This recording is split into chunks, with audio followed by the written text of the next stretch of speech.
I'd like to go ahead and call this meeting of the Traffic Safety Commission to order. Tonight is October 11th, 2021. Let's see, roll call, please. Okay. John Ehrlich. Absent. Robert Sherry. Here. Mark Carlton. Here. Jeff Greider. Present. Roger Coleman. Here. Neil Klein, excused. Tony Roos, excused. Leslie Woodruff. Present. Present. And Casper Zook. What? Zook. I'm Zook. present. Zook Thank like you. a book. All right, thank you. Glad everyone could make it tonight. It's nice to see you again. Let's please stand for the Pledge of Allegiance. Face the flag at the at City Hall, please. Okay, and please begin. I pledge allegiance to the flag of the United States of America and to the republic for which it stands, one nation, indivisible, with liberty and justice for all.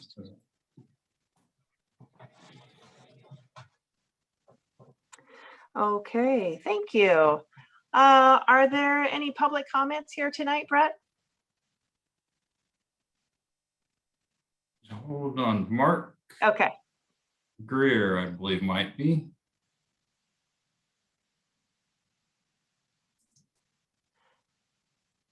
Okay, Mark, Mark. are you there? Can you hear us, Mark? Yes, I'm here.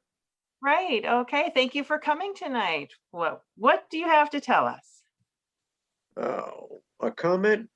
Okay, I've tried to get some action out of the city for quite some time over the last year, and it's a problem I see, at least in my area of town. I live right by the airport, east end of 3rd Street, and there seems to be a real issue with derelict cars, trailers, vacation trailers, construction trailers, et al., parked for long periods of time. Now, I know the two codes that apply how long you can park your privately owned vehicle or trailer or whatever it is on a public street. It's for cars, it's 72 hours, and for trailers, it's 48. And then you're in violation of some kind of code. But some of these cars have been there 2 and 3 years. And wow. The city, for some reason, seems very reluctant to address this problem. I've addressed it at the city council, got nowhere. I've made a phone call to the police department and, reported it over the phone. That got nowhere. And I can't understand why the city isn't trying to do something about this. I view this as a traffic safety hazard. It impedes the flow of traffic. It restricts access to neighborhoods by emergency vehicles, and it obstructs line of sight at corners. So why isn't the city addressing this? Mark, that's a great question. I'll say that's something I also struggle with in my neighborhood. There are, often cars parked for a very long time. Sergeant Hagan, do you have anything you could share with us about this issue? Sure, although I'm not specific, I'm not sure exactly what specific block you're talking about there. You did say by the airport. That's a common complaint that goes on. The city of Newberg doesn't have a full-time parking enforcement unit, so that task goes to our patrol officers. And so typically those complaints go to the graveyard officers because it's a little bit slower in the middle of the night. And so we take on those issues in the early morning hours, 3 or 4 in the morning. And so we do respond, to my knowledge, to every complaint that comes in. There are ordinances in place that allow somebody to store their vehicle on their street for up to 72 hours. The problem, me personally, that I've encountered directly is you'll often go out to these locations and you'll chalk we're not allowed to chalk the tire anymore, but you'll put an orange sticker or some sort of a notice that they're in violation of the ordinance, and then the person will remove the sticker, push their vehicle 2 feet forward, whether it's operable or not. And then by the time the officers come back around 72 hours later, there's no way to prove whether or not the vehicle's moved or not, even though I know the vehicle hasn't moved and should be entitled to tow it. When we review that with our city legal department, they've advised us not to take action by towing the car and instead to restart that clock for 72 hours. So that's frustrating for us because I feel like we don't have the tools sometimes to remedy some of these issues. But I definitely hear what you're saying as a resident in the neighborhood, seeing a lot of the abandoned trailers, some RVs showing up. And you're right, it's frustrating. If there's a traffic hazard issue, obviously we're going to respond to that with a little bit higher priority. So if it's something that's blocking a driveway, that would be eligible for an immediate tow. Certainly something in a fire lane, that can immediately be addressed. I'm not sure if I'm answering your question as completely as I can. It's kind of an in-depth issue, but we do, if you call the non-emergency number and you report a vehicle as being abandoned or stored on the street illegally, there is a CAD record created of it. It's documented, and we do respond to every one of them. I can't say that we respond as effectively as I think that we probably could, because some of our tools are lacking, but that's the most I have to say about it right now. I'll keep answering any questions though throughout the evening if you have them. Okay, just the example that I had was, I live at 317 Air Parkway on the far east end of 3rd Street, right by the county line. And on 2nd Street, there's an old white beater GMC van parked on 2nd Street, the end of 2nd Street. It's been there for 4 years. It's been cited and nudged forward before. I made a report. 30 days later, I got a call from a police officer at 8:30 in the evening, asked me about this van again. So I made a description and everything. 2 days later, I went and checked, and just like you said, the van had been rolled forward about 10 feet, but it's still there. It's still rusting in place, still gathering trash, and I really don't know what the city can do to address this. Maybe there isn't a way to fix it. I haven't put the exact vehicle that you're talking about, and that individual who owns that vehicle, again, it's the one I'm thinking about, is very confrontational and has taken every step that he legally can to prevent us from taking that car. And we've been advised by our legal department to leave it alone until we have the proper legal channel to take care of it. Okay, thanks. That answers that. Yep. Just curious, Sergeant Hagan, proper legal channel, would that be something that comes from city council, or is that a state level direction? Well, I think that's more the city prosecutor office, perhaps the city attorney's office would have some direction on that. There's been some transition, I know, in those offices over the last year or two, and sometimes the interpretations of ordinances change with different personnel, and so it might be worth restarting a conversation there. For example, we used to be able to storage a vehicle on the street.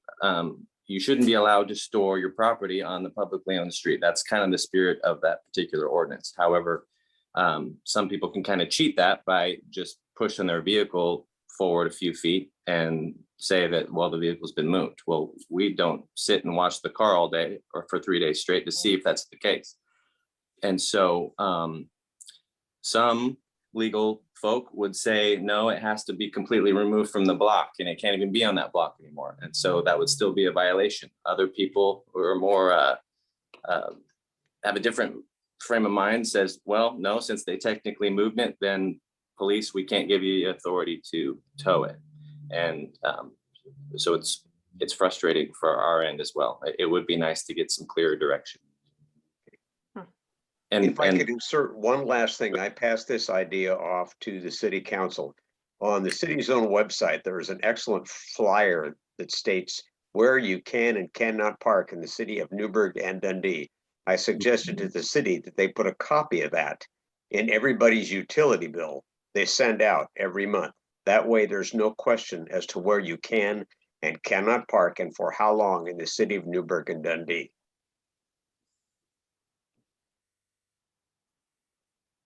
That's a good suggestion. Thank you. I'd like to ask, are there any other commissioners who have comments or questions on this issue?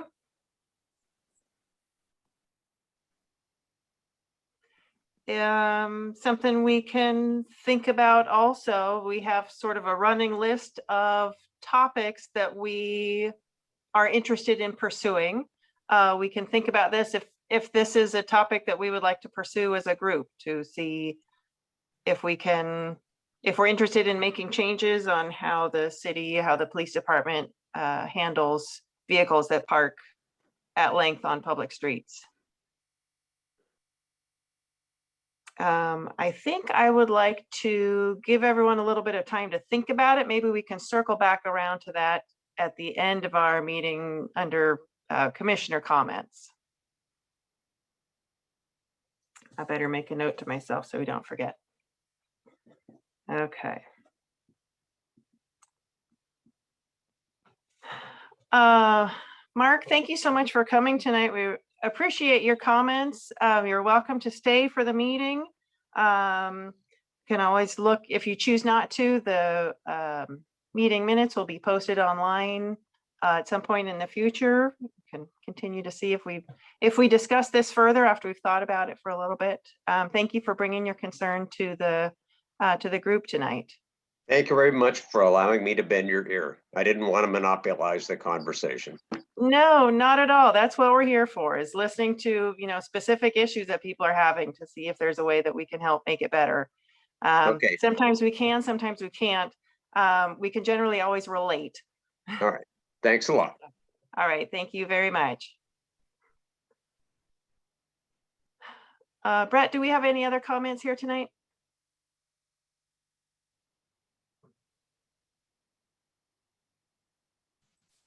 No, I don't see any other public comments or attendees. Okay, thank you. Looking at our agenda, then our next item is the consent calendar, which is just approving the meeting minutes from our August 9th meeting. Were there any additions or corrections to the minutes?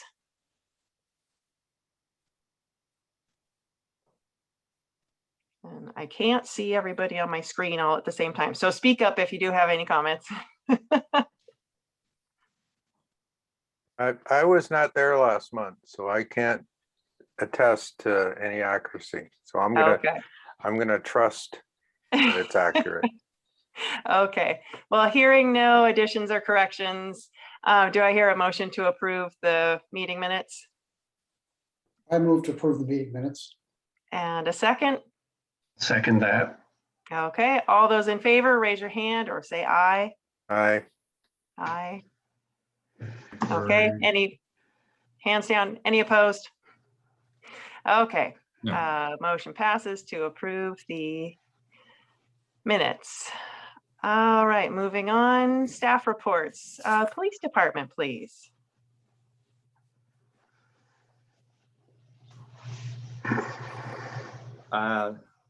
Sorry, I'm not used to talking so much. I don't know what to say. So we're anyway, glad to hear from you. Thank you. well, thanks for having me again. So the last couple of meetings, I'm relatively new to this traffic sergeant detail, and so I've only been to a couple of these traffic committee meetings and trying to figure out what type of stuff you guys would like to hear from us in the police department. And so I've gathered for this meeting, I gathered just some relative stats just to try to keep you up to date on what we're doing as a police department for traffic enforcement type of stuff, because that does come up from time to time. People wonder, what is your police department doing? Are you doing anything? And so I assure you, we are busy and we are staying active out there. So far through January 1st through August 1st, so basically the first half of this year, we have, for traffic related stuff, we've conducted 3,244 traffic stops in that 7-month period of time, resulting in 1,492 traffic citations, and 1,200 warnings. We've arrested 69 people for driving under the influence of intoxicants so far this year. Unfortunately, one of our traffic officers on Friday night was stopping somebody for speeding in Dundee, and a drunk driver collided with the back of their patrol car, which injured the officer. Unfortunately, they're not seriously hurt, but they are off duty for a few days. And that driver was subsequently arrested by the sheriff's department. So it's a crazy world out there, and there's people who are not driving very well, and the DUI stuff is alarming. But again, we're out there every night trying to catch these folks. So that's all I got. All right. Well, thank you for all that you do. I guess one question I have, I realize I don't want to put you on the spot, but just thinking about our comment from Mark Greer about the nuisance vehicles or abandoned vehicles. If you have any sense, or maybe there's a way you could look up for a future meeting if we decide to take this up as more of an issue, maybe how many calls you take on that topic, or what percentage of calls that makes up. It's not an abundance of our calls, certainly not a lot, but there's probably at least 2 or 3 a day that get assigned, sometimes more, sometimes less, but just frankly, the day and swing shift officers are usually too busy to take that on. And so it's usually a little bit more friendly for the graveyard officers to take those calls. And so that gets shipped. I'm actually assigned to graveyard right now, so I've been taking more of them, and I'll probably be able to answer that a little bit more direct next time. But it's certainly frustrating if you live on a street and you live there every day, and you're coming and going out of your own driveway, and there's somebody who's left their junker car out, and the folks typically who do not take the responsibility to take their car into their own driveway usually don't have insurance on them, and they certainly don't register them in their own name. So it's very difficult for us to locate them. The police department is not in the business of towing people's cars. If you're parked in front of your own house, we don't want any part of that. Let's, just be respectful of your neighbor and maybe get in your driveway once in a while. We're talking about the truly abandoned vehicles that are up on blocks or trailers or RVs that just gets parked endlessly in people's neighborhoods. I can see where that's frustrating. It would be really cool if we could get some more guidance and clearer direction from either from the traffic committee or their city council or our city attorneys about what our tools are, what they're comfortable pursuing, so that when we do come across a particularly aggressive resident who just wants to argue and fight against that system, what tools do we have in place to take some action? And if we don't have those tools to take action because one resident wants to combat it, is it fair that we enforce it for everybody else? And so that it raises some questions. And so I'm happy to be part of the discussion. And if you guys have any advice or guidance going forward, I think it's time to talk about it. Yeah, seems like we might have hit a little bit of a nerve there. I have several exposed nerves over the last few months, but I'll keep it together. Yeah, I don't doubt it. Plus, All it looks right. like Roger has his hand up there. Oh, thank you, Brett. Roger, go ahead. Thank you. You mentioned that you were not able to mark the tires or paint the ground or something. Can you talk about that a little bit more, or why are you not able to do that? That is because someone sued a police department and found that was an illegal search and seizure of somebody's property by placing a mark of chalk on their property. And so the government is no longer allowed to do that.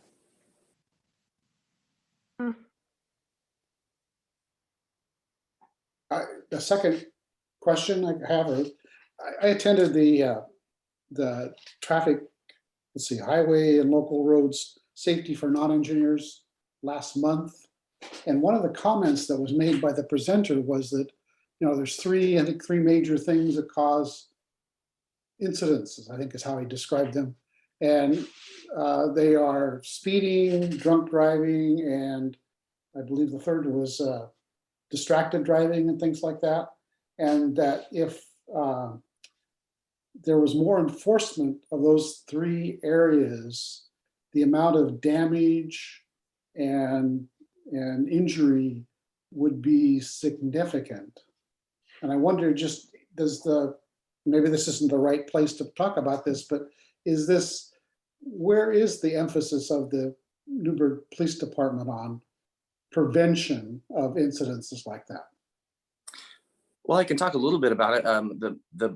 We get grant funding every year through the Oregon Department of Transportation and their Oregon Impact Program is what it's called, so that we get funding to put officers out like on New Year's Eve or holiday weekends or Super Bowl weekend, for example, to get officers specific to go out and enforce those exact three things: the speeding, the DUI, and distracted driving. Basically, being on your cell phone is what that covers. And so our agency is pretty aggressive with that type of enforcement.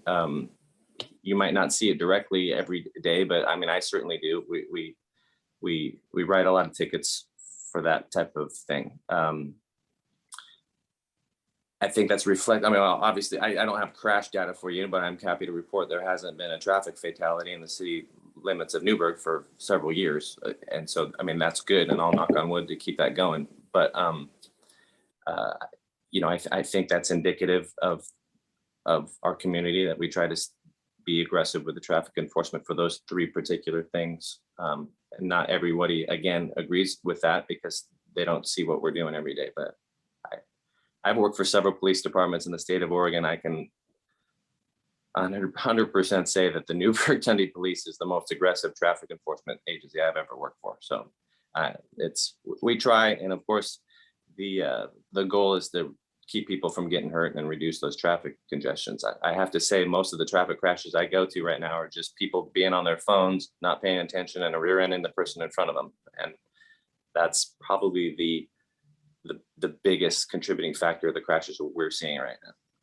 Great. Thank you for those comments. If anybody didn't get a chance to attend that session, it was a great session. It was an hour and a half long or so.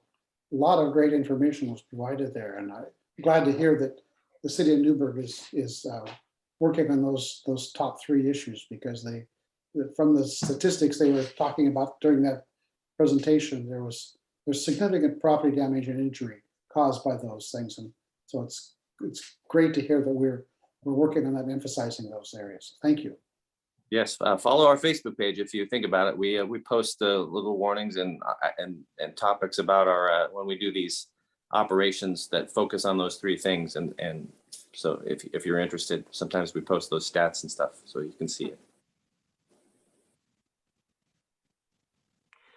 All right. Thank you, Brian. I appreciate all your comments. Sure. Let's see, engineering.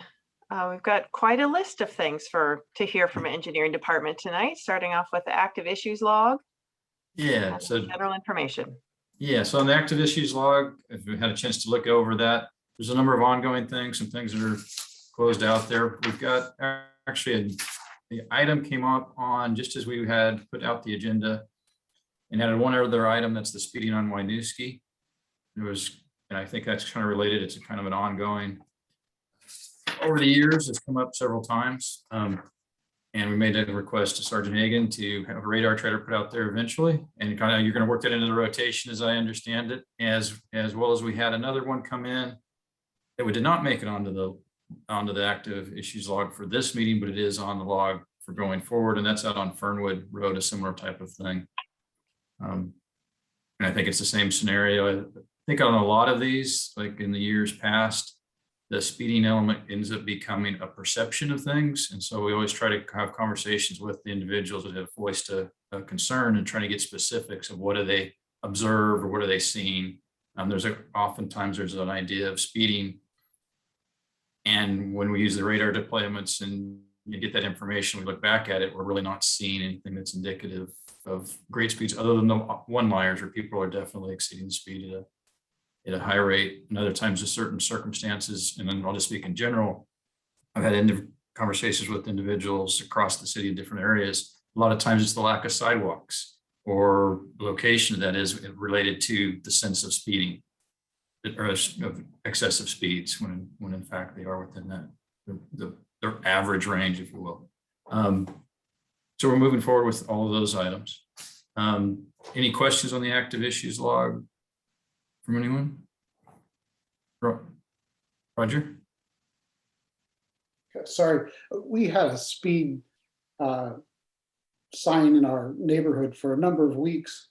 I just wondered, how do those statistics get reported back to the neighborhood or whatever else about who might have been complaining about concerned speeds? We live in the Greens neighborhood.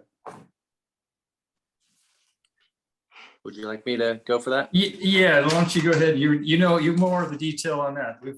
From engineering side, when we ask for those deployments, we often ask to get the data back and we look at those and take a look at that. And we also ask patrol officers to take a look on them, get to see what they're seeing as well. So Hang, I'll let you elaborate on that. Yeah, we have 2 radar trailers that have various capabilities, and they basically get rotated throughout the town over the course of a year for various hotspots. It's usually based on residents who call in and are seeing an uptick in speed in their neighborhood, and so we will deploy those trailers to. They're separated between both Dundee and Newberg over the course of the year to address those speeding issues. And so what we found, it accomplishes a couple of different things. When you deploy the trailer and you have it so it's set so the speed flashes when you go by, it slows people down. But then as soon as you remove it, the residents seem to notice that the speed goes back up again. So what it also has a capability of where we turn the screen off so it's blank, and that's when we go into what's called a survey mode, where it scans the speed and records the data over time. The people who are driving by won't notice the sign, and so they won't necessarily adjust their driving habits because they don't even see it that it's recording them. A lot of people call us and say, "Hey, your radar trailer isn't working because the speed's not showing up," but I know that that's doing its job. And so we will measure those hotspots again over the course of a year and record it. And it rotates to the next neighborhood, until it makes its way back to, for example, the Greens. It gets out there a couple times a year.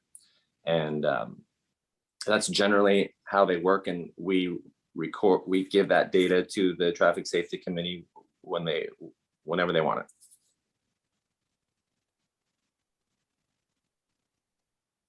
So how would we get that information for the recent work in the Greens? Well, I can contact the traffic officer who last brought it out there and see. It has to go with it. It usually is accompanied with a request to record the data beforehand, and otherwise we don't always record the data. It just goes into the neighborhood and then gets moved on to the next place. So if a particular neighborhood wants that data, or the Traffic Safety Committee wants that data, I will have one of the officers take it out there and turn it into that survey mode with the screen is off, so that the data, I think, is the most pure that way. And so unless there was a specific request made for that, it probably won't have it for an updated version of this year. We might have it saved from years past, but it would probably be good to get it back out there again and do a fresh one. It was just out there in the last month or two. Do you recall if it was in the mode where it had the speed going? Both. Or did it? Okay. Then it very well may be recorded, and I'll ask the officer for that data, and so I'll forward it on to you guys. And if not, then we'll start over and we'll get it. Great, thank you. You bet.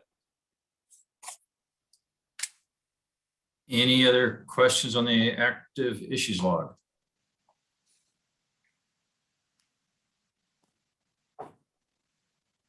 Not seeing any. Okay.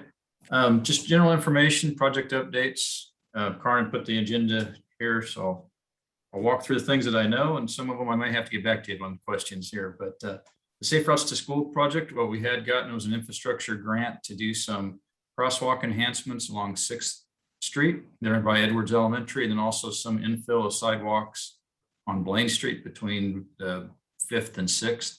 basically, and it'll be a part of the extension of the sidewalks on Blaine around Memorial Park, and then continuing down and then doing ADA ramps there at Blaine and Sixth, and then also at Sixth and River on the west side of that intersection. And so what we've got is going to get a consultant on board and going forward, get working on the design for the sidewalk piece of it. And then there's a lot of the crosswalk enhancements are going to be done with our maintenance, public works maintenance. So we'll be continuing getting the scoping information to our public maintenance work folks for the work that we'll be doing on that piece. So that's all good and moving forward. And that all resulted from a grant we had got to prepare basically a plan, a safe rush to school plan for the Edgewards Elementary School that got started prior to the pandemic. And then there's a second phase of that, which is about observing of behaviors, drop-offs, pickups, walking and biking to the schools, and that's still on hold. And I'm waiting to hear from the state and see if we go with that going forward again for that other piece of it. But, the infrastructure grant definitely seemed to, we had our success with that related to the information done through the plan that was done for the Edwards Elementary. The Crestview Drive project, that's the section between Springbrook going out towards basically to the county line there at the Oxburg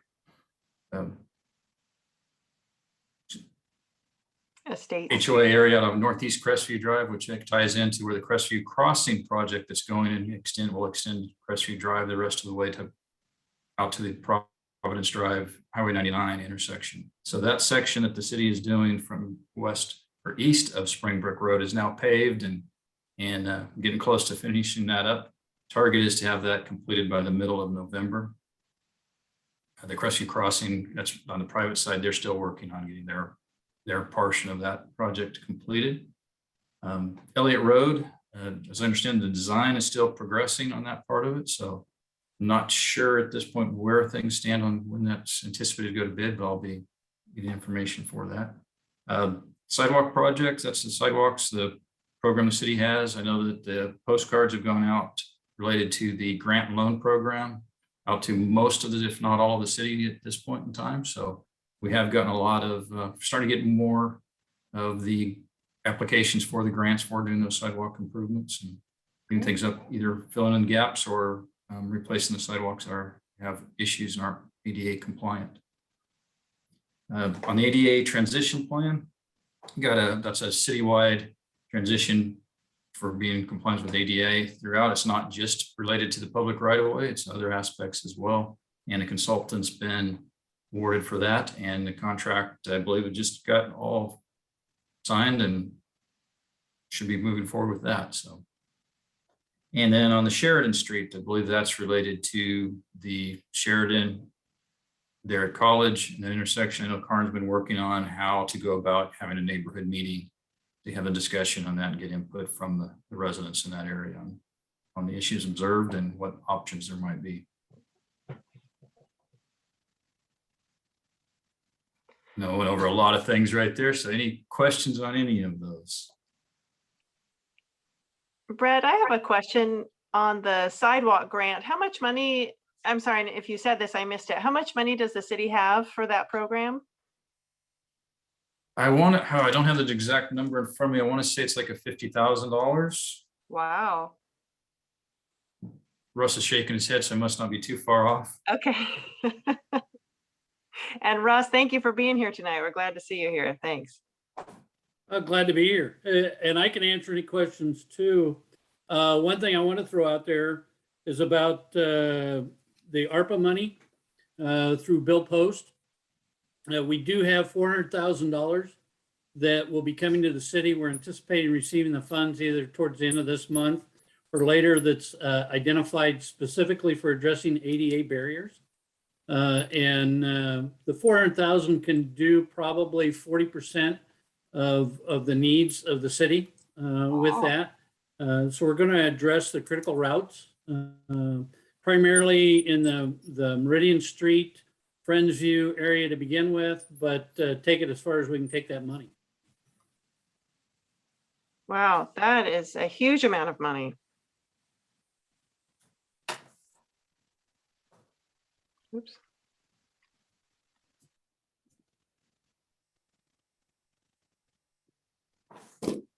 Any other questions or comments for Brett on all the engineering items?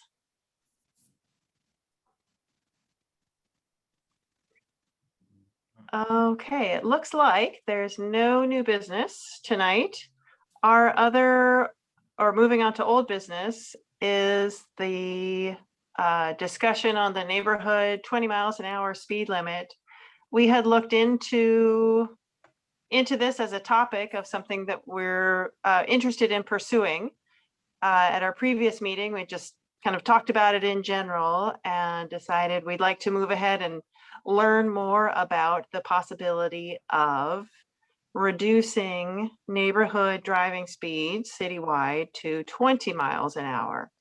And we had talked about inviting someone from Eugene or Portland or another city that has implemented that to hear what has gone well, what doesn't go well, how we might want to approach this. And Chris Henry is here tonight. All right, wonderful. Hi, thank you for having me. I'm Chris Henry, the City of Eugene traffic engineer. I've been the traffic engineer for about a year and a half. I've also been with the city for 22 years. Before I became traffic engineer, I initiated a process for the city council to adopt an ordinance to designate speed limits 5 miles an hour below the statutory speed in residence districts in accordance with the Oregon revised statutes. Any city in the state can do that. They are non-arterial streets. So your neighborhood collectors, your major collectors, and your local streets can be designated 5 miles an hour slower than the statutory speed, which is typically 25 miles an hour. So it doesn't say you can make it 20, it says you can make it 5 miles an hour less than the statutory speed. Got it. And that takes an ordinance adoption by the city council. We went through that process, and then our staff began to replace signs. And what they found was they missed a lot of streets. There were existing 25 mile an hour signs out there that certainly were removed and replaced. But then there are other streets that never had a speed limit sign on them.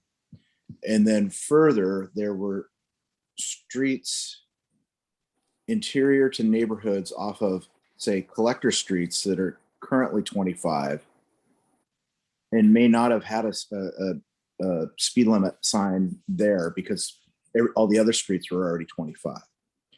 So there's some thought that needs to go through. Are you going to focus only on local streets?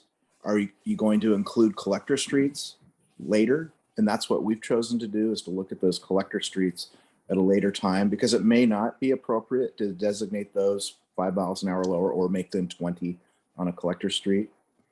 And that changes the number of signs that you might have to be replacing. And then the mechanics of doing that, if it's a new sign, you have to call for utility locates before you install the sign. I could not quote you the cost of the sign. I have staff that work on those things, but I can tell you that material costs are going up significantly throughout the pandemic. And so those are some variables perhaps to consider. I would guesstimate with materials and labor about $200 per sign for a brand new installation is a rough guess. Certainly Portland has had this experience, and now Eugene, and I understand that there might be some other communities in Oregon that have designated lower speeds. We also have a 20 is plenty community campaign where we printed out maybe 1,500 yard signs that say 20 is plenty, and then it also had it in Spanish. And then neighborhood associations could request, or neighbors could request to use those signs and put them up in front of their homes. We get calls from people asking, when's the speed limit going to change on my street?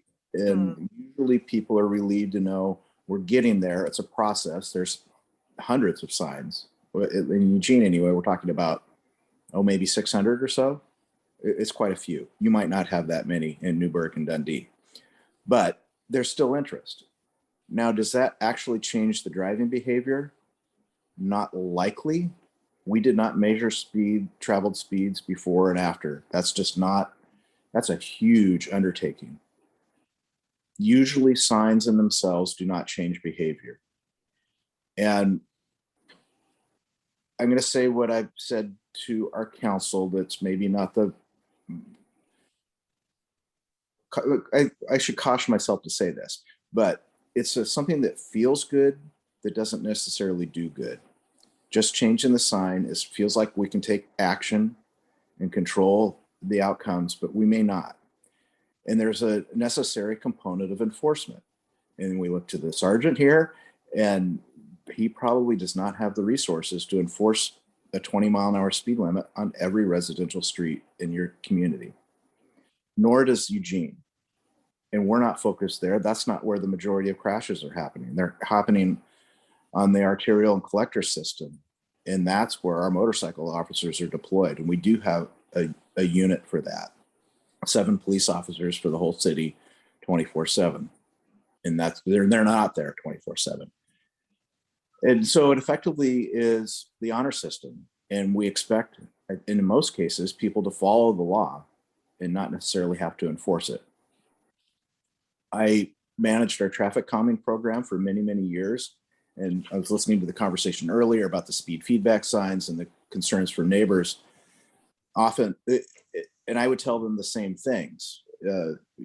I appreciate your concern here. I imagine that 20 miles an hour feels too fast in your neighborhood. And people are going, when we measure it, maybe they're going 23. And that doesn't rise to high enough and a priority to focus efforts to calm traffic when people are going the speed limit. Yet people still feel that it's too fast. So a 20-mile-per-hour speed limit is a way to respond to community interest there that may or may not actually reduce the speed or improve the safety. That said, if people do drive slower, there's a better outcome when there's a crash.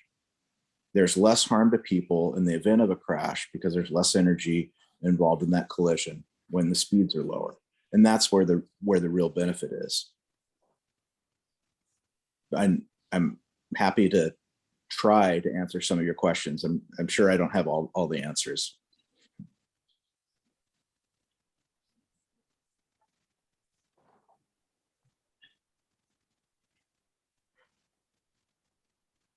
Chris, that certainly gives me a lot of food for thought thinking about this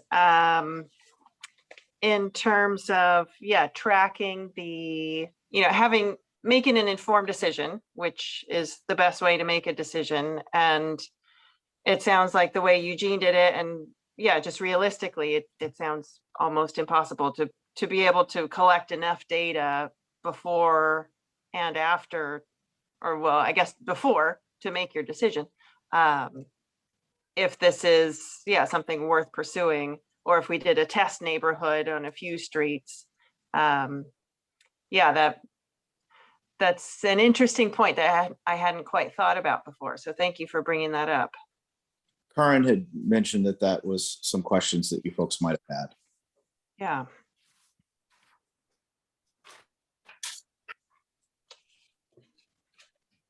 I have a question. Yes, go ahead. Chris, would you go back through the process again that the city of Eugene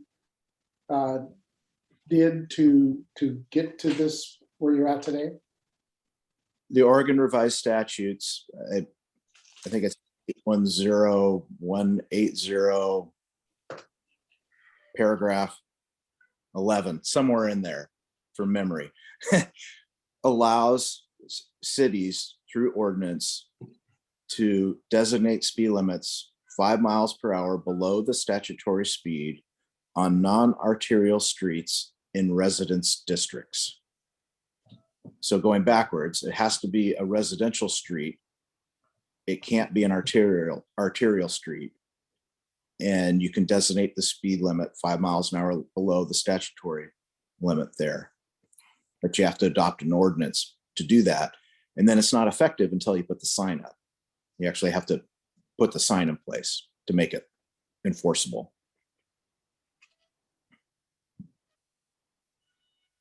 Thank you. So the process was to adopt an ordinance and then to work on putting the signs in. So, Yeah. great, thank you.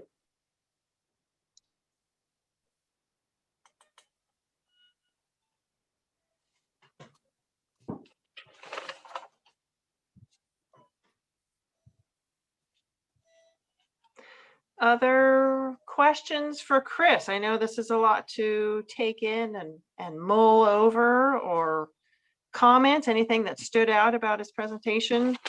I If you have a, Yes, go ahead. I have a question or a comment. Or Chris, when this first came up, was this referral from the citizens, or was it something the government in Eugene was interested in, or what started your process? What identified that we need to do this? Well, thank you for asking that question, because it reminds me I left something out. The city of Eugene adopted a Vision Zero action plan, accepting that there will be 0 fatalities or serious injuries in our community. And reducing speed, managing speed, driving while impaired and distracted are some of the actions that were identified in that plan. So lowering the speed limits in residence districts, but as allowed by law, is consistent with that Vision Zero action plan. And that was the leading policy document for us.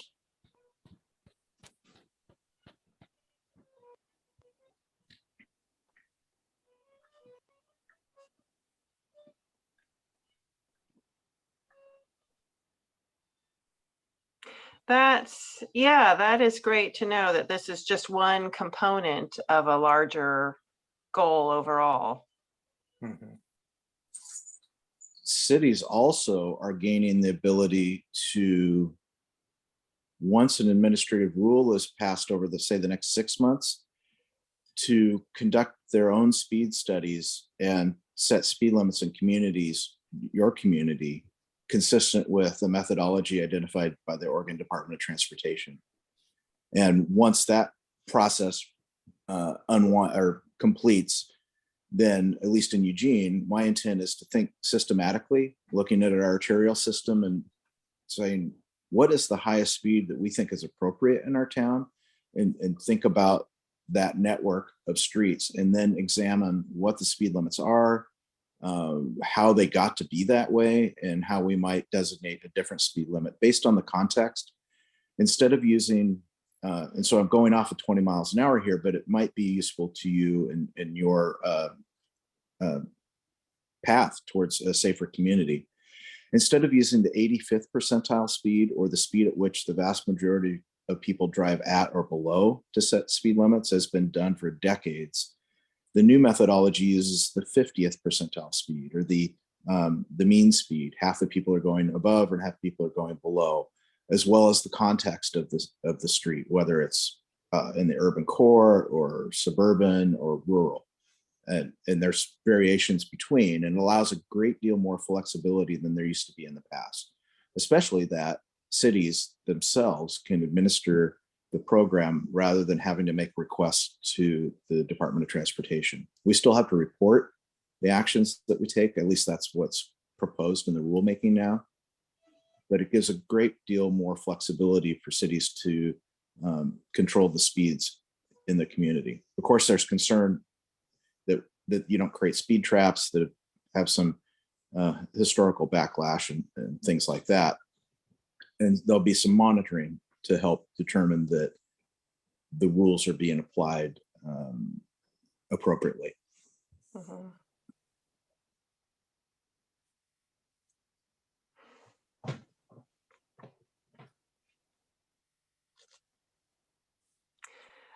Chris, I'm just curious, does Eugene have a timeline set out for their Vision Zero plan, and specifically the 20 is plenty, or the reduced speed?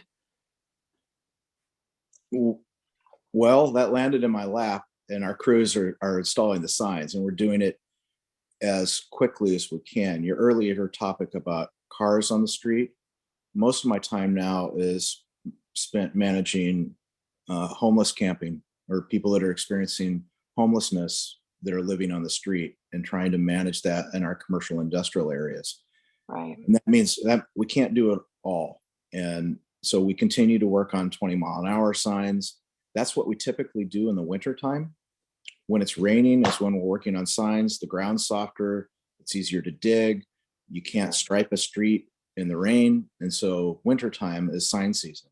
So this would be our normal sign season. And we've been doing things out of the norm through to deal with the unhoused and with this 20-mile-an-hour limit. We've been working on it for a year and a half, and I suspect it'll be well into next year before we get all the signs up. And then we have to look at the collector streets, and by that time we'll be looking at designated speed limits. We also have some staffing issues. A third of my staff positions are vacant, and it's very difficult to respond. Very challenging. But that's not new to our agencies, and filling those positions is quite difficult everywhere.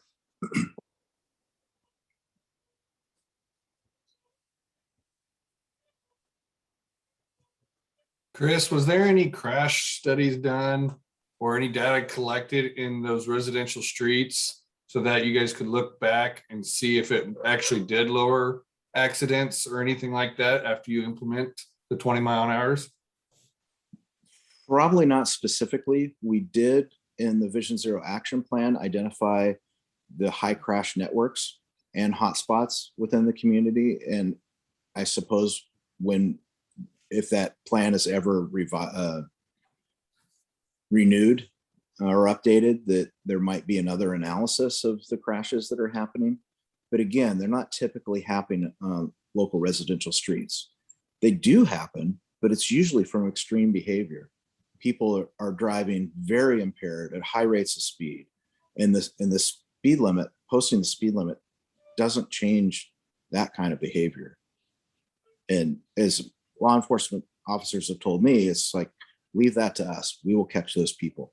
Because the signs, somewhat street design, but when people are willfully breaking the law, and many of them, then there are some bad outcomes. And just changing the sign from 25 to 20 is not likely to make any difference in those cases. Traffic calming might, but then again, when you've got somebody going 100 miles an hour, a speed hump is really insignificant in that scenario.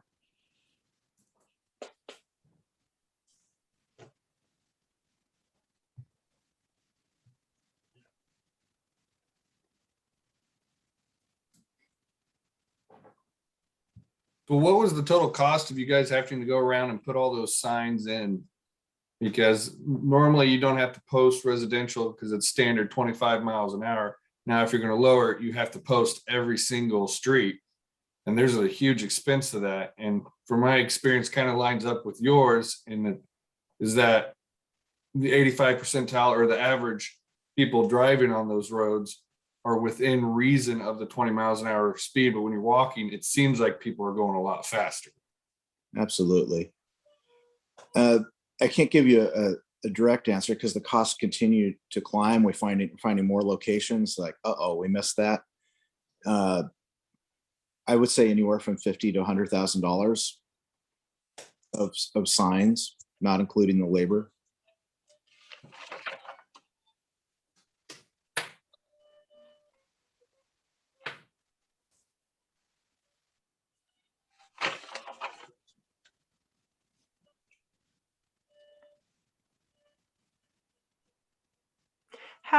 Chris, another question. How did your department go about deciding where to start?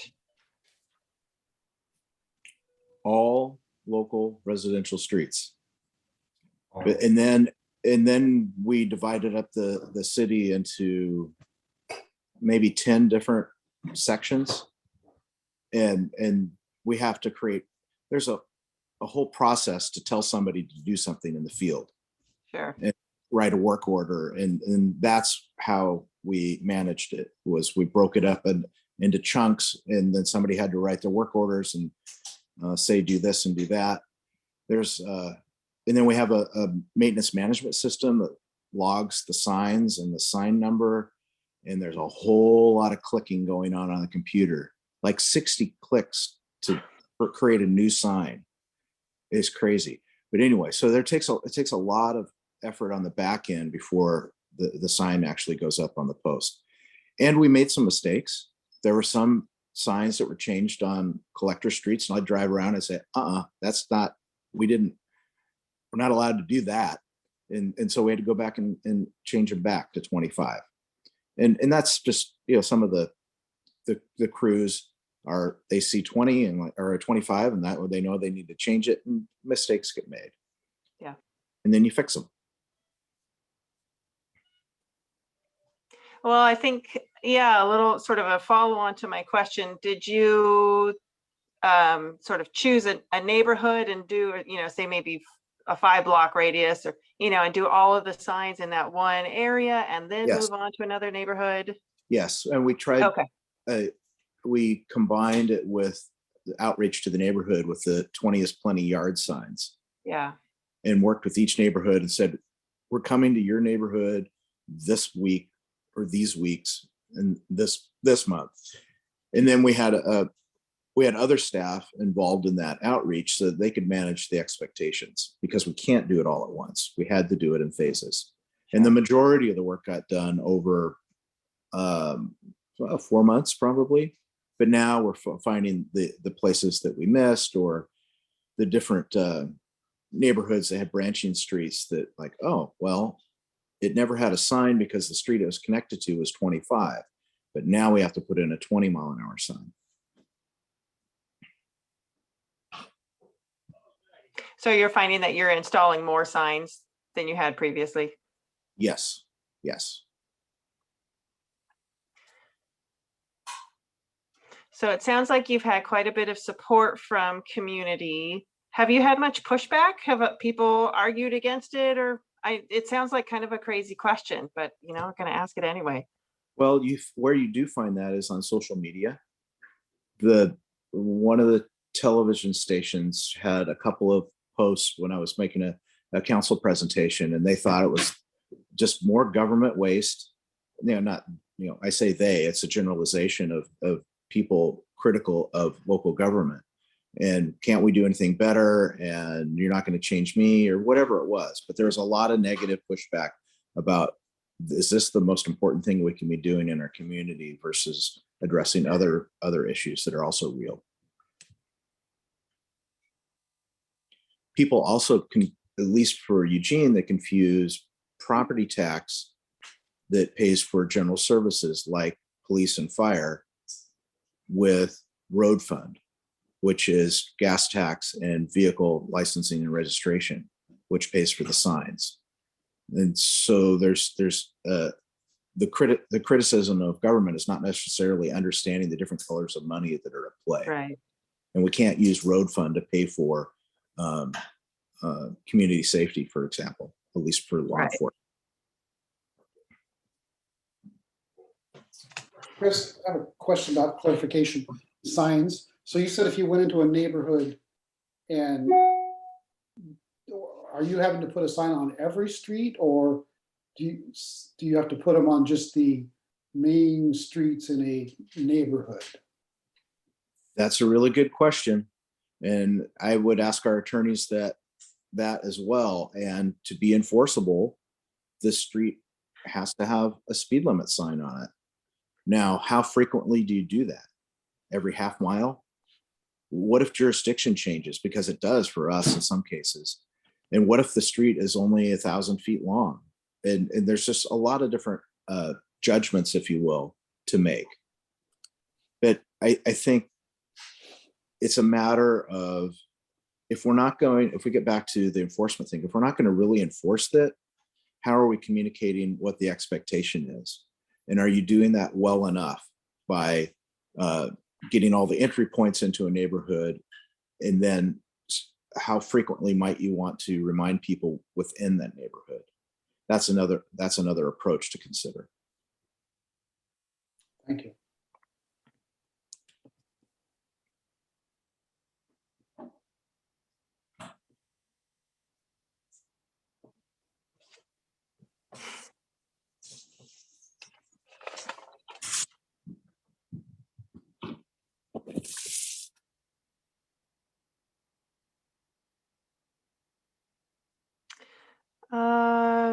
I feel like we've had some really good questions and comments. Does anyone else have anything they'd like to share with Chris or ask of Chris? I would So- like to, I I feel, yes. have a comment question. First of all, I think your cat wants a comment. Keeps waving his tail at us. There's two of them. Two of them, yeah. They're forming a subcommittee, trying to get our attention.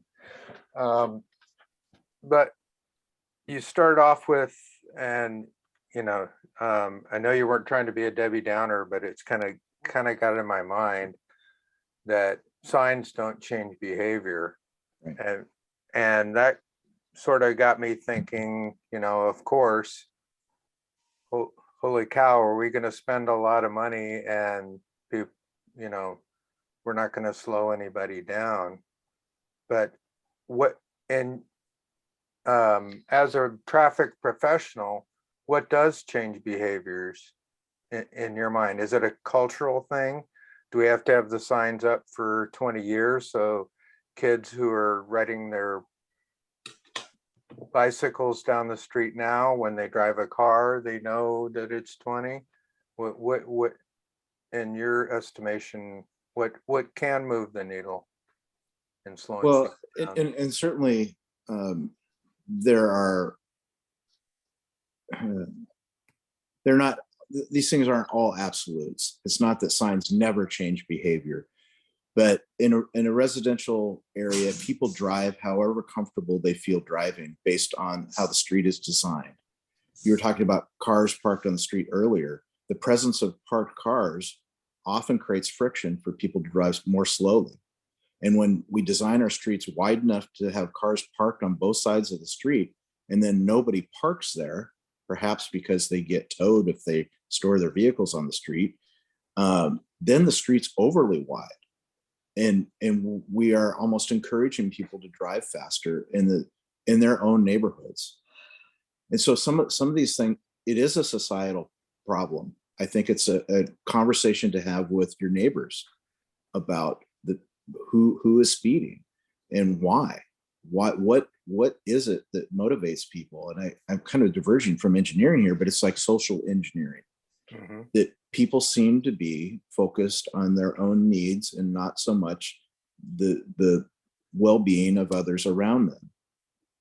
And signs can play some role in that, but typically people only see about 30% of the signs that are out there. And I'm not talking about just the speed limit signs, but there's a lot of signs that we see. And there's a reaction that like, well, we should put up more signs. And I get those kind of phone calls. We should have, people aren't doing this thing or that thing. We need another sign.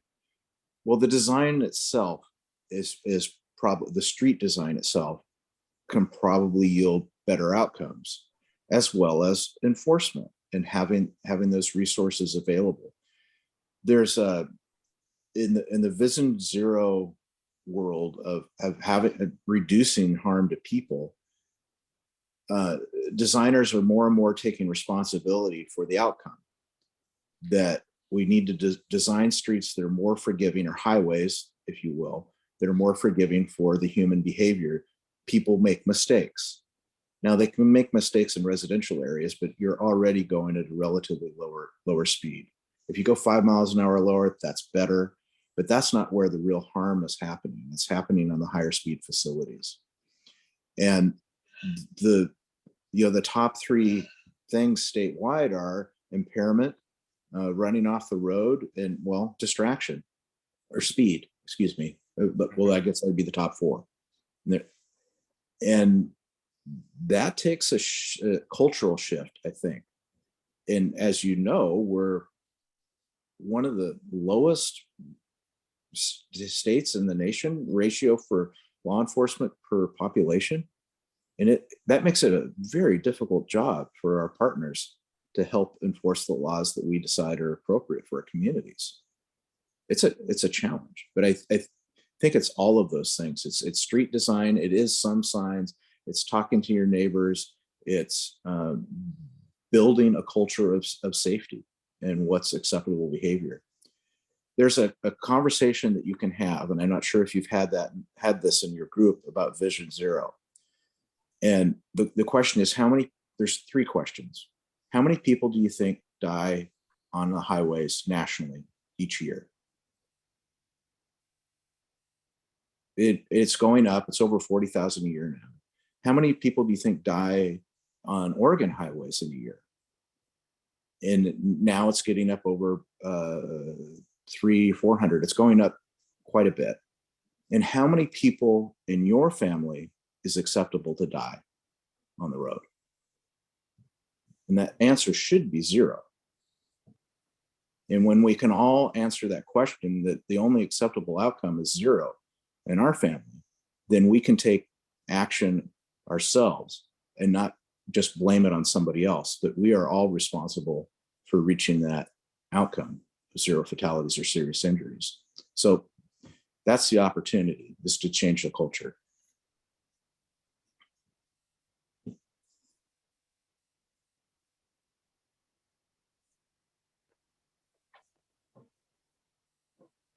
I'll just make a comment. So from my own perception, you know, I'm in favor of reducing the speed limit to 20, and I see it most in my neighborhood because we have parks nearby, and I see kids playing in these parks that, you know, they're young, they're energetic, they don't think about all the scenarios.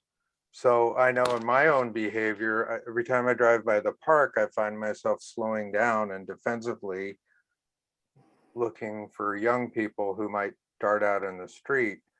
So in that way, I'm philosophically, you know, in a neighborhood for reducing the speed limit to 20, because I think that's an appropriate speed for a neighborhood where there's kids playing. But I'm also resistant to our city spending potentially tens of thousands of dollars on something if it isn't going to fix the problem. I would say another thing that might fix the problem in our circumstances is putting that money toward the sidewalk plan. Because another thing that makes children safer, of course, is having sidewalks that they can play in so they're not playing in the streets. Anyway, that's just my comment. And thank you for coming, and tell your cats that they can have the floor at our next meeting.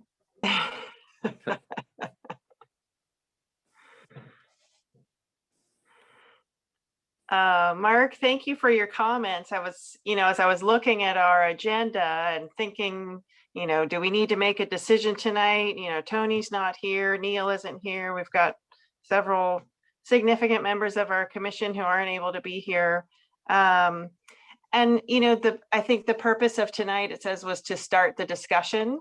So I really appreciate hearing your thoughts, and I share those same, trying to balance what's the right thing to do. This isn't something that we have to decide tonight. We heard from Chris from the city of Eugene just to help give us some context, thinking about this as a possibility for Newberg. I guess a question for the commission, if anyone else has comments, we can certainly listen to those, but a question I'd like to pose is, do we want to hear from other people, maybe learn more about Vision Zero, or learn from another community that has pursued the reduced neighborhood speeds? We can be thinking of next steps that we're interested in. Leslie, I'd like to hear more about that Vision Zero process, and because it sounds like it's a pretty inclusive type program, but speeding is a portion of it, but there are also many other components of it to increase safety and reduce incidences to 0. So I'd be interested in hearing more about that. Okay.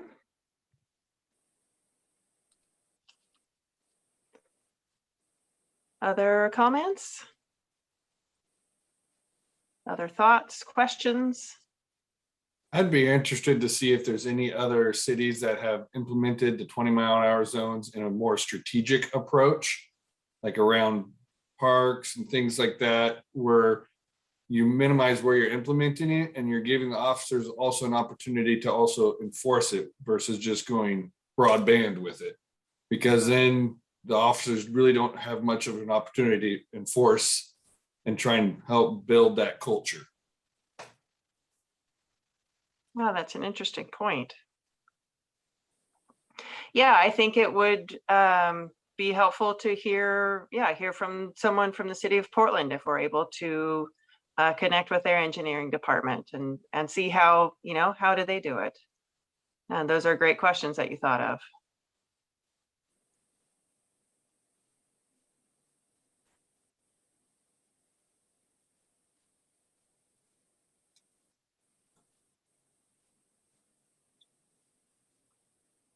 Any other thoughts or comments?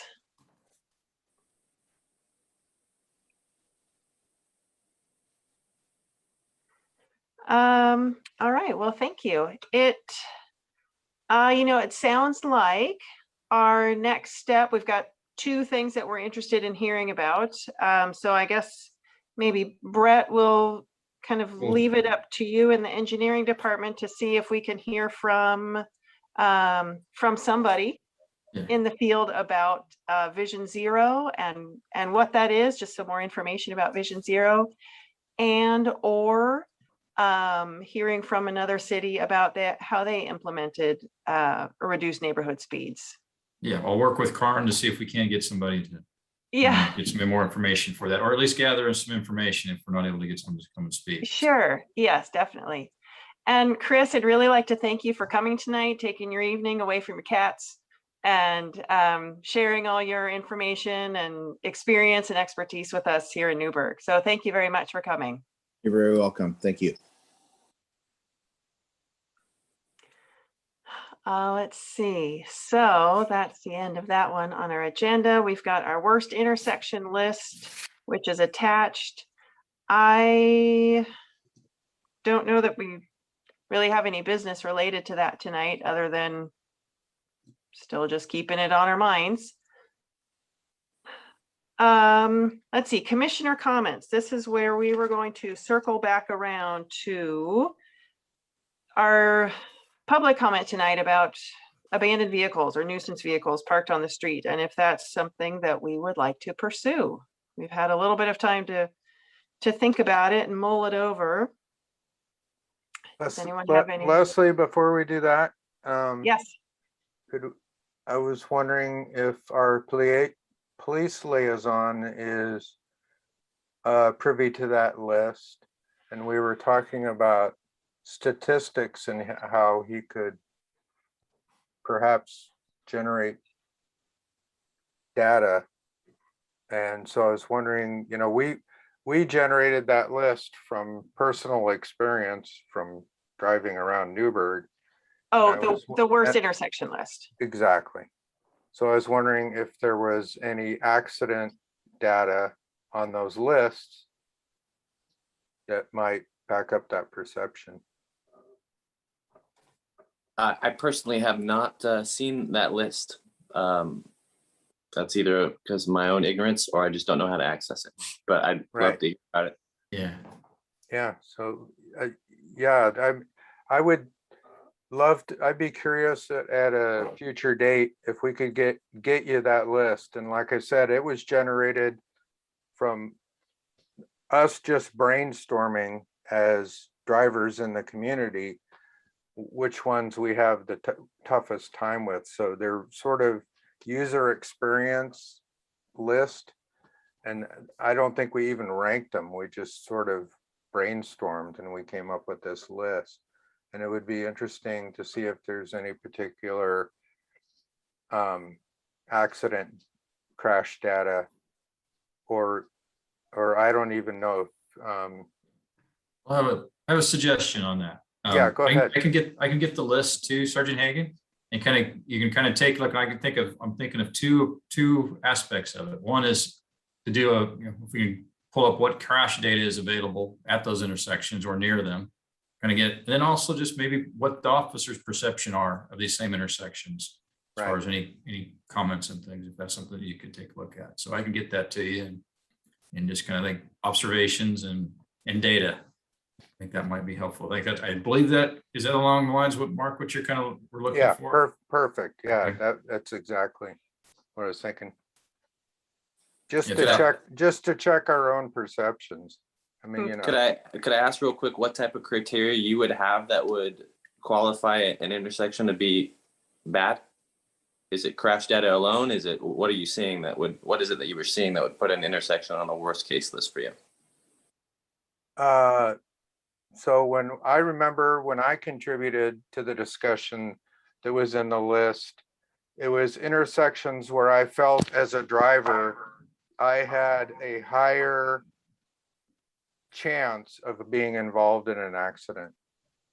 Okay. In other words, intersections I thought were unsafe to the point I felt that the city needed to pay attention to, in some way. Okay. To those intersections.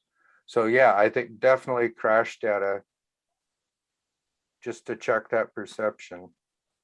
Okay. Well, and I think some of our considerations also, yeah, again, this was not any sort of formal studies, like Mark said, based on our experiences, but you know, some of the intersections, because of their volume or the shape of the intersection itself. I know that the curve of where Main Street turns into Highway 240, Illinois comes in, you know, that's just a wacky, difficult spot to navigate. So, you know, things like that. We had some different criteria for what makes an intersection unsafe. It could be for pedestrian or bicycle use, for driving.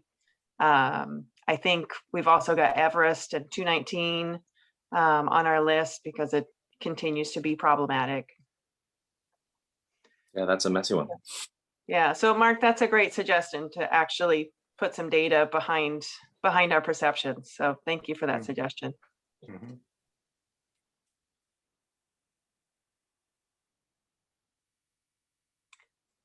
Back to the question of the nuisance vehicles or abandoned vehicles. Is that something that this commission is interested in pursuing? Using Well, I kind of feel like I don't have a dog in the fight on this one. This is one of the few, well, not few, I shouldn't say that. My neighborhood is sort of protected from this nuisance because I live in an HOA. So if somebody chooses to behave in this way, we are able to fine them, and if they don't pay the fine, we get to lien their property. So we, you know, again, that's how we dealt with it. Of course, we didn't deal with it. Fortunately for us, the developer dealt with it when they put our neighborhood together, and you know, we can't go back in time and do that for the entire city. But I'm curious if some of the thinking and why we're not pursuing a particular offender is, I'm wondering if is it a budgetary legal thing that we're worried that people are going to get litigious? Is that the word? They're going to sue a lot and that's going to cost us money. Is it a budget concern? I don't know. But again, I think it goes back to the root problem of, you know, like Chris mentioned in Eugene, the homeless epidemic is definitely affecting the quality of our streets, and there's lots of parking, and I don't think we experience a lot of that in Newberg yet, but you know, yet is the operative thing there. Anyway, I've said enough. That was my contribution.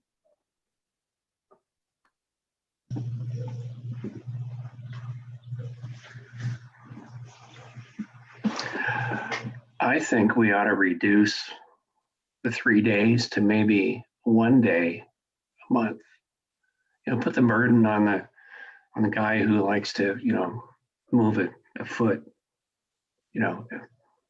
every day. So or do away with it totally, not allow them to park out on the street. Just get rid of the RV thing out in the street, and that's the end of it. I know where the guy was talking about. I've been wondering about that for years, because we drive by there all the time, and the cars are just sitting there and sitting there and sitting there. They're not doing anything, and I can see why the guy's irritated. And we need to modify the ordinance to get rid of it. That's a simple solution.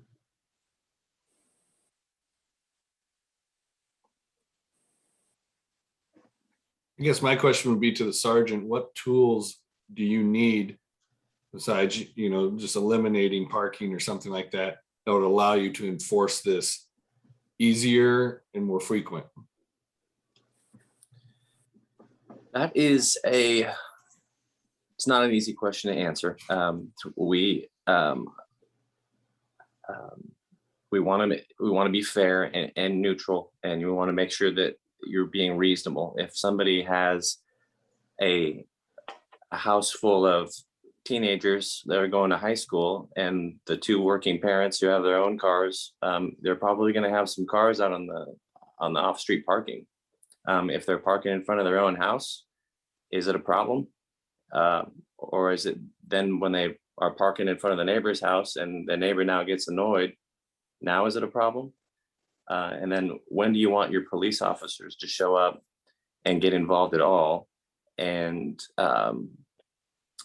believe it or not, some neighbors use the police department as tools to get at the other neighbor. And then you get in the middle of these ongoing things that last, and frustrations build. And as much as we try to de-escalate that stuff, sometimes it boils over, and sooner or later somebody gets in a dispute or somebody gets sued. And so it's really kind of complicated. So I wish I had an easy answer for you. But as far as just the nuts and bolts of it, if it would be great to get to some clear definition from people much higher than me about where the lines are, and we will support you if you take action as far as enforcing this ordinance. And that's that. I don't. It's not an easy answer. I don't know exactly, but I know that it isn't. It's not something that I could say tonight what the answer is. It'd be nice to get some more clear definition of the tools that we have. It's even listening to some of the folks that on the panel, you can kind of see that where is that balance? Is it 1 day, or is it eliminated altogether? There's just differing opinions on it. There's different opinions on it in the city councils. There's different opinions on it in the neighborhoods. And so as the people who get kind of caught up in the middle of it and are the ones that usually get yelled at, I'm all for a concrete solution that you guys can come up with, and any help would be great. Sergeant Hagan, one question I have for you. You mentioned about kind of getting, obviously it sounds like it's clear direction from our legal, essentially, just to kind of on that and where that lands.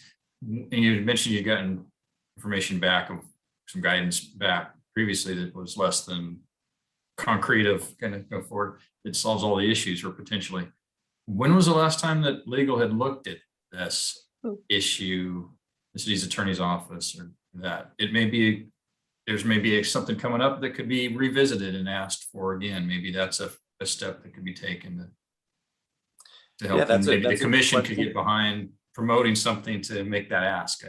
That's just an idea. Sure, that's a good question, and I know that specific situation on East, I think it's East 3rd that the gentleman called in about. That has been going on for the last year, and as recently as a month ago, we received some direction from our legal department, and I'm not going to say it isn't confusing, and I'm at the sergeant level and kind of down at the patrol, and so those decisions go up the chain of command that I'd be happy to be a part of and bring up. and ask those questions, because you're right. Someone should be asking.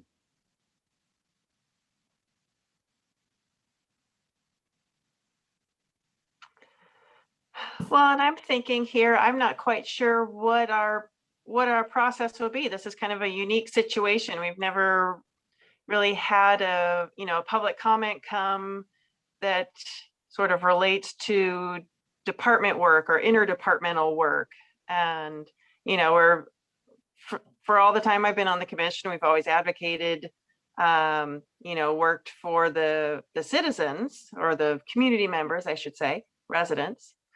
And in this situation, we're advocating for the residents, as well as, government communication and efficiency and transparency. And so I'm just trying to think, what is our best process here to move this forward And for everybody's benefit? From my perspective, is as far as traffic safety, might be totally different than what yours is. And when I think of abandoned vehicles and parking complaints, I don't usually equate that to a traffic safety issue. I equate that as more of a livability type of an issue. And so the gentleman that called in did say that he saw it as a traffic safety issue because it causes more congestion. And I just don't see that directly when I'm out there. Just because a car is parked on the side of the road for a long period of time, there's still plenty of room for people to get through. And I see where he's coming from on that, and it's frustrating. And he's reaching for any help that he can get, but I'm not sure that it qualifies as far as the police perspective as a safety issue, but more of a livability issue that I'd still like to try to help with. But I don't know that what the intention of this group is, if that's what you guys do. Yeah. So kind of thinking in those terms, you'd mentioned in the earlier instance that the true traffic safety items that you had observed, you have the tools to deal with those if there's something that's blocking something. I know one of the things that we get, it's on some of the active issue logs and things, is sometimes it's vision issues, kind of like close parking to a driveway. So these vehicles that are close to a driveway are creating some issues there. I think that's the kind of thing that I'm looking at. But if you have the tools already to deal with that, then that's probably is a little outside of what the Traffic Safety Commission's immediate role and guidance is there. There might be something just to go revisit into the Traffic Safety Commission's role. And, it's really for setting policies, and then there can be recommendations from that to council or other things. So.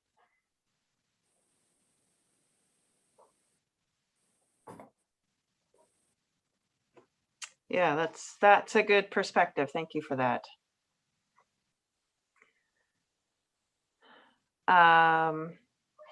So with that